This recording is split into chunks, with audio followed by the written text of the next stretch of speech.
everyone, it's Sammy from Sammy's Sweet Life, and today we are talking about no spend. So I totally suck.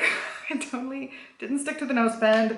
I could give you lots of different reasons and justifications and excuses and all that, but that's all they are. They're excuses, and totally blew the no spend. And I got to this point in the month where I'm like, why bother? Like, why am I doing this to myself? I'm looking at things that I want to purchase and I'm just like beating myself up over like the idea of this. And my bestie's like, why are you doing this to yourself? It's not like it's like make or break budgeting amounts. Just get what you want and stop this game. Really, the main purpose of any sort of thing this year, as far as financial goals, the main purpose is to make sure we're cash flowing any kind of projects that we do, any kind of DIYs, any kind of home purchases. Our home category is a bigger category this month. We're really trying to make this house a home. I definitely felt the pressure of like, okay, if we want to do XYZ, we really have to cut out the frivolous spending. And my main financial goal was intentional spending, like not just buying things because we could, because we felt like it. And that's me. Like, impulse shopping is a big part of my life and it's horrible. I don't like always thinking about what's on my wish list and what I'm going to acquire next. And I really hate, more than I hate that stuff, what I really hate is the things that I buy that I lose interest in and they become junk and clutter in the house. That's my like number one total pet peeve thing. So I really wanted to take this year to be super duper intentional about every single thing that we're bringing into the house. And I definitely have done that this month. Things I have purchased will not just become clutter stuff. There are things that I thought about really hard because I knew I was breaking the no spend every time I pulled the trigger on anything. So I knew I was being intentional with things. One of my excuses is we all came down with COVID and I splurged a little bit. That was the one that I should have reined in. But again, like, I was pretty intentional about what I was actually purchasing, and I window shopped quite a bit. The first couple of days that we got our diagnosis, I was window shopping like everywhere, on Amazon, at ColourPop again, like all sorts of places, filling up the cart and then just leaving it. I went to Plum Paper Planner, filled up a cart, left it. So I've done a lot of window shopping, and instead of just being like, yeah, whatever, I can buy this, I stopped and I just closed the window. I really feel good about reining in all those stress-induced purchases, because that's something that I definitely do. If I'm feeling down in the dumps, I want to go shopping and to get that little pick me up and that little high from the shopping. So I'm really trying to cut that out and not do that. So I was pretty intentional. I will say, like I said, I have one splurge on my list that is because of the stress, but it's something that I have seen and had on my mind well before that, but I could have definitely cut down my order. I'll grab my other notebook where I wrote down my purchases and we will walk through each thing line by line. I'll show you like pictures of what I purchased. I don't feel like I did all that horrible. I kept it under $200, which is a pretty good mark. Like, I don't even want to add up how much I've spent like in the month of November or December just on planners alone, like hundreds and hundreds of dollars on just planners. So I feel like reining it in to under $200 was a really big win for me. Even though I broke the no spend, I definitely purchased things. I'm not gonna lie, I did purchase things, but I feel like I did way better than I have done in months previous. I didn't go to Amazon and click buy for every little thing that popped into my head, which is something I typically do. I typically don't even think about those anything from like $5 to $15 to $20 purchases. I don't even think about those, and they add up so quick when I'm not being intentional. So I feel like while I did break the no spend, it was definitely a winning month to where I'm changing and cutting some of those habits out. So all in all, I'm pretty happy with it. Let's go ahead and talk about what I did purchase this month. So I am tracking both my wish list, which is very long, and also my spending log in my Spaces planner here. So I do have it written out. I actually made a mistake. I was writing in the nail polish I purchased 2 times. I ended up messing up the last bottom line there. So I'm just gonna walk through everything. One thing I actually legit needed was a hole punch. I joined the Club Moxie and I'm gonna be getting printables, and I just needed a 3-hole punch.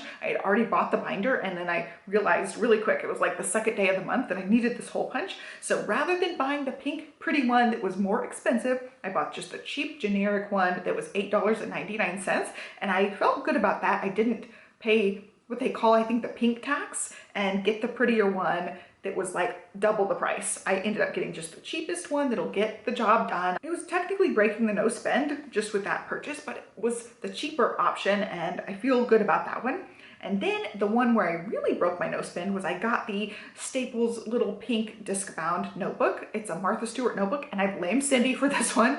I just fell in love when she was showing this little notebook off. It's a disc bound thing, and it's like basically half letter size notebook, and I just love it. And in order to get the free shipping with that, it was like I was a few dollars off from the free shipping, or I could pay the $7 for shipping. So I just bought 2 of the Energel pens. I wanted the purple barrel one anyway. It was already something I had wanted. So I bought that one, and then like one of their cheapest Energel ones. I think I had pink ink, but that pushed me up to $37.53, and I would have spent that much if I had paid shipping anyway. So I thought might as well get the 2 pens. It was right at the same price. And then I've been working on this cross stitch thing, and I needed some way to store the floss. I was starting to get tangles in the floss, the string that you use for the cross stitching project. So I bought a floss organizer, and again, I made sure that like it had decent reviews. It was $14.06 for that, and it is a great like game-changing cross stitch thing that I didn't realize I needed until I had it. I'll be using that thing all year long. I will be updating you guys on that fitness tracker cross stitch that I'm doing, and I will talk about the floss organizer and show it and show how I'm using it, and it is just awesome. So that was a really, really good purchase. And to go along with that, I got more cross stitch needles. That was $11.49, but I used rewards points for that, so I didn't feel all that bad for that one.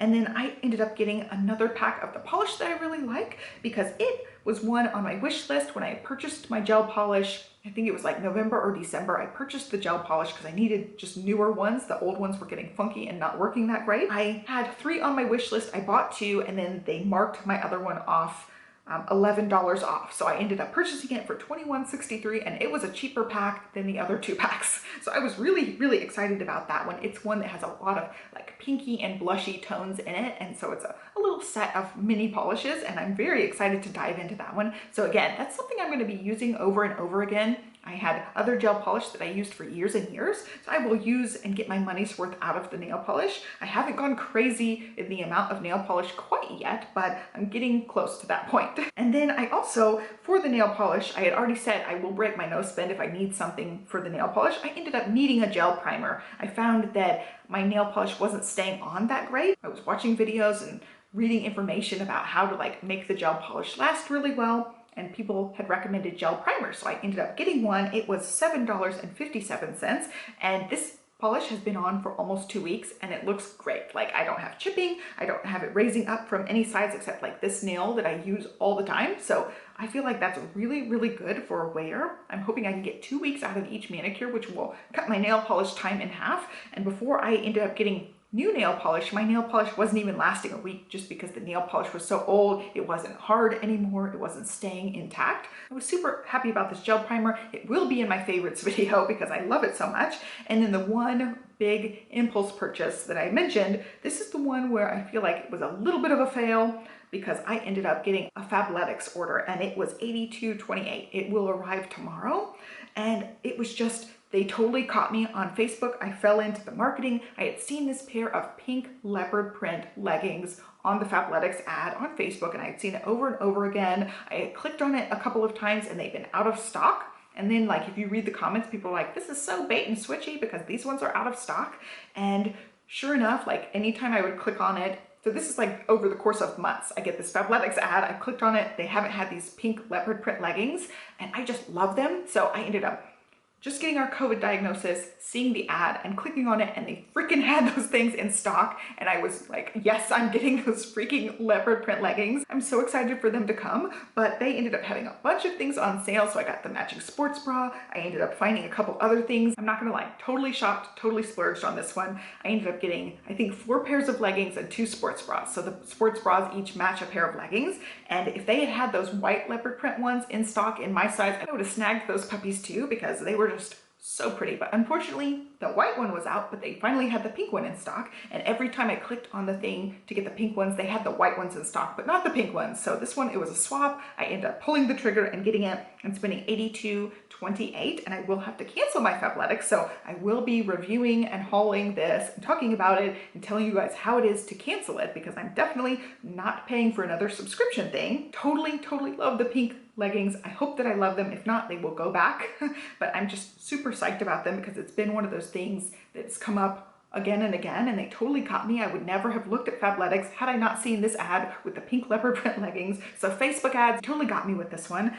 So all in all, it adds up to like right at $150. And I did use rewards points this morning to purchase one of those little mini fans to go on the bike because I'm tired of the big giant fan being in here, and I will start pedaling when it's freezing because I'm doing this first thing in the morning usually. It's freezing in here, and then I forget to hook the fan up, and then I have to stop, or I just have to not have a fan. So I did get one of the small ones that people have been talking about and recommending. It was like a $20 thing, but I had rewards points to cover it. I will just clip it to the bike and review it at some point for you guys. And I also got the nail paint swatch things because the nail polishes I have, they're in these little mini bottles, and a lot of them are black, so I can't really see what color they are. It has like a little tag on the top, but it doesn't show you what color. So I got the swatches, they were like $7. So it's not a huge purchase, but I ended up using my rewards points for those. And that's it. As far as purchases, I feel like I did really good. We did get some household things that aren't on this like no spend thing. The no spend is for me to keep myself in check, to not do the impulse buys, to not go click on the Facebook ad. So of all the things, I feel like there was that one that was more impulsive, but again, like the pink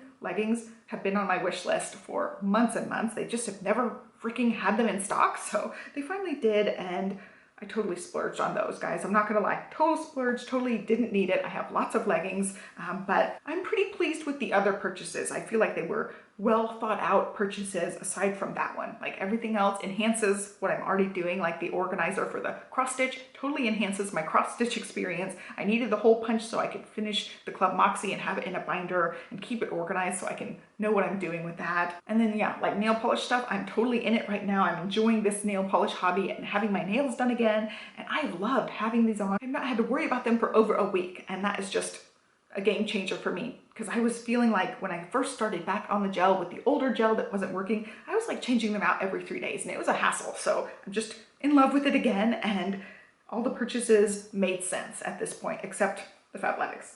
That's the only one that doesn't. So anyway, I hope you guys like this video. I hope you like me fessing up. I really like making these videos so you guys hold me accountable. And I know some of you guys are gonna roll your eyes and be like, duh, you broke the no spend, because you always break the no spend.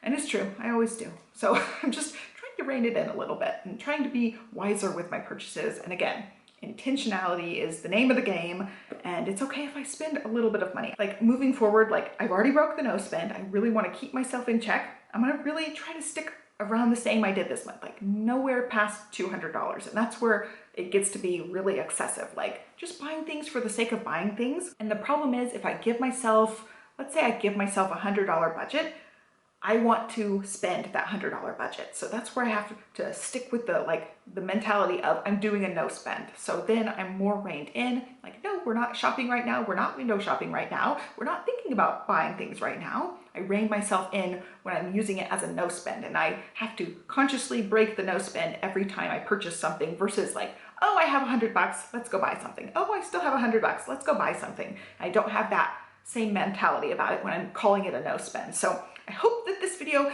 is helpful for some of you guys out there as well if you're trying to break your basically shopping addiction. I feel like I'm not that big of a shopper, but when I'm going through the motions, I definitely am. I'm a mindless spender, and that's really bad. I don't want to be a mindless spender, so I'm really trying to make it more intentional, and I hope you found this video helpful. So be sure to give me a thumbs up and subscribe so you can follow me along. I'll definitely be updating you guys how February goes. I hope you guys are well, and I will catch you next time. Thanks for watching. Bye.